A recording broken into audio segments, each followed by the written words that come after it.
നമുക്കിന്ന് നല്ല അടിപൊളിയായിട്ട് ചാള വൃത്തിയാക്കുന്നത് കണ്ടാലോ. ഞങ്ങളുടെ നാട്ടിൽ ചാള എന്നാണ് പറയുന്നത്, ചിലർ മത്തി എന്നും പറയും.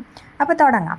അപ്പോൾ ആദ്യം വാൽ സൈഡിൽ നിന്ന് തുടങ്ങണം. വാൽ സൈഡിൽ നിന്ന് ചെതുമ്പൽ, രണ്ട് സൈഡിലെയും ചെതുമ്പൽ നല്ല വൃത്തിയാക്കിയ ശേഷം അതിൻ്റെ മുതുകത്തൊരു ചെറിയ ചിറക് കാണാം, അത് നമ്മൾ കണ്ടിച്ച് കളയണം.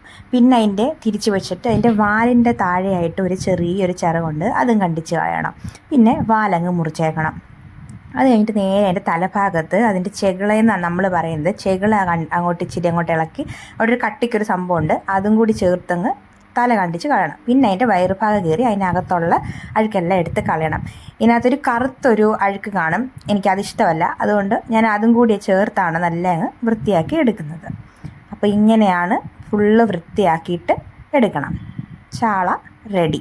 ഇങ്ങനെയാണ് നമ്മുടെ നാട്ടിൽ ചാള കഴുകി വൃത്തിയാക്കുന്നത്.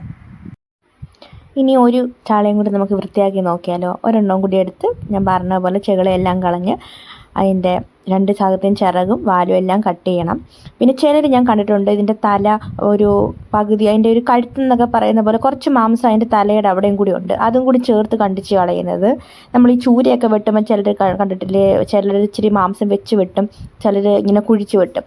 പക്ഷെ ഞാനാണെങ്കിൽ ആ മാംസം കളയാത്ത രീതിയിലാണ് ഇതിൻ്റെ തല വെട്ടിയെടുക്കുന്നത്. അതുകൊണ്ടാണ് ഇതിൻ്റെ ചെകിള കുറച്ച് കയറ്റി വെട്ടിയിട്ട് തല മുറിച്ച് കളയുന്നത്. അതാവുമ്പം അത്രയും ഭാഗത്തെ മാംസം കൂടി നമുക്ക് കിട്ടും. പിന്നെ ആ കറുത്ത സാധനം അത് ചിലപ്പം ചിലർ വെക്കുമായിരിക്കും, പക്ഷേ എനിക്കെന്തോ അത് വെച്ചേക്കുന്നത് ഇഷ്ടമല്ല, അതുകൊണ്ട് ഞാനത് വൃത്തിയാക്കും. അപ്പോൾ ഇത്രയേ ഉള്ളൂ. Thank you.